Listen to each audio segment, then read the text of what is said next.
Alright, so this is basically a video on my thoughts on the recent Sony press event. So I watched it and I was disappointed. Didn't really live up to the hype. Just wasn't impressed with the presentation. It was very low-key, very monotone. They unveiled the PS4 Slim, which looks really ugly in my opinion, and I think that it's gonna make a lot of noise. I think this was from someone who's owned a PS3 Fat, a Slim, and a Super Slim. The Super Slim made a lot more noise than the PS3 Slim, so I think it's gonna make a lot of noise and it's gonna generate a lot of heat because they gotta cram all those chips and whatnot into a smaller form factor. I think that's gonna cause problems. I also believe they removed some of the features from the original PS4 with the Slim, which sucks. So it's kind of like getting a downgraded PS4. It sucks because it's going to be the new standard PS4, I guess regular model. It's replacing the original. So that kind of stinks. But $300 is a respectable price. One of the things I found to be really humorous was that Sony basically patented Blu-ray technology, but the PS4 Slim and the Pro are not going to have a 4K Blu-ray player, which is pretty ridiculous. Yet their biggest competition, Microsoft, will have a 4K Blu-ray player with the Scorpio, and actually it's also included with the Xbox One S. So that's kind of weird. I mean, I guess they want to cut back on costs. They didn't want it to exceed $400, so I guess that's probably why. But it is a little funny. And as for the Pro, I think the design looks horrible. It's basically a PS4 with extra layers stacked on top. It's ugly. The Xbox One S looks way better. So that doesn't help. In terms of the pure power, they basically more than doubled the GPU power. The PS4, the original, had 1.84 teraflops. The PS4 Pro has 4.2 teraflops. It's more than double the power in terms of the GPU. In terms of the RAM, it's also going to have 8 gigs of DDR5 RAM, so no improvements there. Also, although I heard that it's basically VRAM, so we don't know how much game RAM is going to be included, or that could be a rumor. I'm not sure about that. But they also overclock the CPU cores, so it's basically a souped-up PS4. But it's not significantly more powerful. Just disappointing. It's like 4.5, right? Compare, let's say, the PS3 to the PS4. It was a quantum leap in terms of pure raw horsepower, right? I mean, look, for example, the PS3 had 512 megs of RAM, the PS4 had 8 gigs of DDR5 RAM. It can output 1.84 teraflops, which is like 200.25 teraflops on the PS3. So it's a minor tweak or what have you with the PS4 Pro. And Scorpio is going to have at least 6 teraflops. I have a feeling Microsoft's going to one-up Sony, and probably going to end up with 8 teraflops. Maybe get a big discount last minute or something.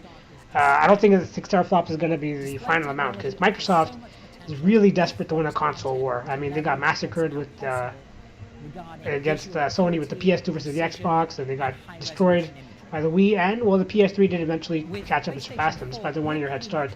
And now they're being outsold 2-1 by the PS4. So Microsoft has always been either a distant second or third. They never won a console wars, despite being significantly richer than Sony and Nintendo, which is pretty hilarious. So I think they're desperate to win, and they're going to do whatever it takes. And Scorpio will be significantly more powerful in terms of teraflops, but is that going to be enough? I mean, when was the last time the most powerful console of the generation won? The Super Nintendo beat the Genesis. I mean, the N64 was more powerful than the PS1. GameCube, Xbox were more powerful than the PS2. The PS3 was more powerful than the Wii. The Wii beat both the PS3 and 360. So this is probably the first generation where the most powerful console is well ahead.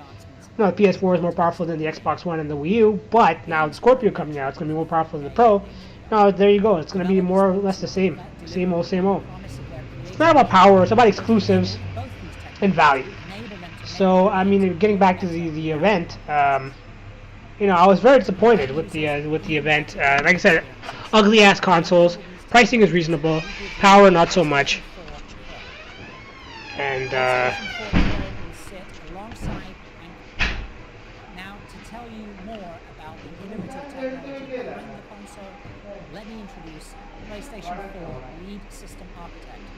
so it'll be interesting to see what's going to happen. I mean, getting back to the Slim, it's coming out next week, right? And then a month later, you got Sony's VR that's coming out. I believe it's the the Oculus Rift. I don't even know. I could care less about VR. I think it's a gimmick. It's not gonna catch on the way motion controls did. It's very expensive. I mean, $400 just for the VR headset. You got to dole out another 400 plus. It's console, probably another 50, 60 for an extra controller. Games, it adds, ends up being over $1,000 at least. We're dealing with another recession right now, and people are not going to dish out $1,000 for a VR headset and a PS4. So I don't think VR is going to do as well as people are expecting it to. And then a month after the VR headset comes out, you got the Pro.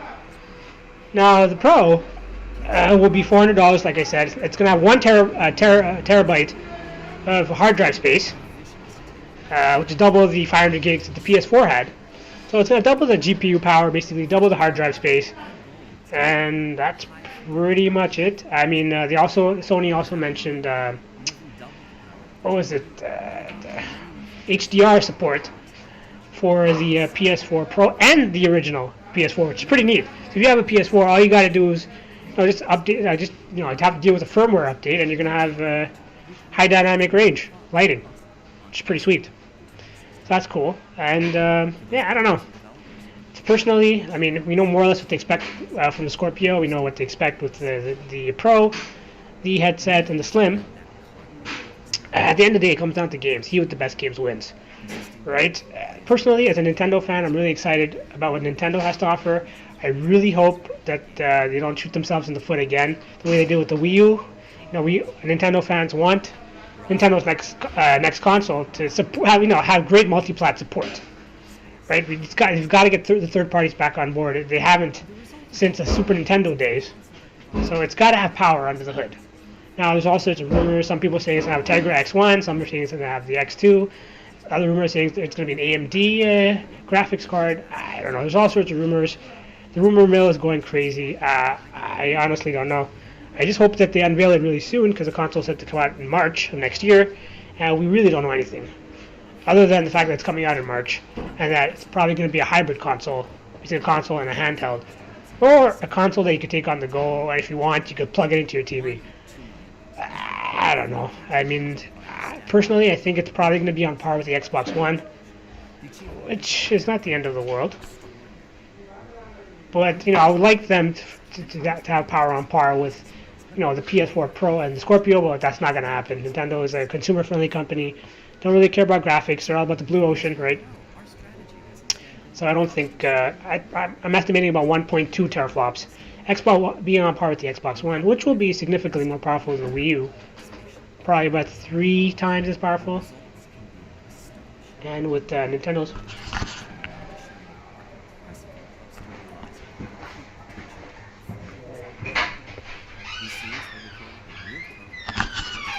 Now, with Nintendo's wizardry, they're going to churn out some gorgeous-looking games. You look at Mario Galaxy, Super Mario Galaxy on the Wii. That game was gorgeous, right? Look at Mario Kart 8 on the Wii U. Gorgeous. Fast Racing Neo. Gorgeous.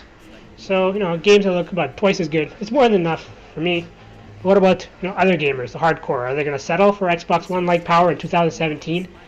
I don't think so. Hopefully this gimmick, whatever they have up their sleeves, is going to pan out. If it doesn't take, Nintendo is completely and utterly screwed. The NX will be Nintendo's last home console. I guarantee it. If it flops the way the Wii U did, they're done. They're done. That's why Nintendo is now experimenting with smartphones and other stuff. Right? They tried with the Pokemon Go experiment. They did really well. Over 500 million downloads and counting. Now you got the new Mario Runner that's coming out on the Apple devices. That analysts are estimating it's probably sell around 1 billion copies. So Nintendo's doing really well with smartphones and games, and I think they're going to be a third party. I hope that isn't the case. As a console gamer, I don't like handhelds. I don't like smartphones, Android devices. Don't use them. So I hope this isn't the case. I want to play Nintendo games on the big screen. It looks like they're going down that path.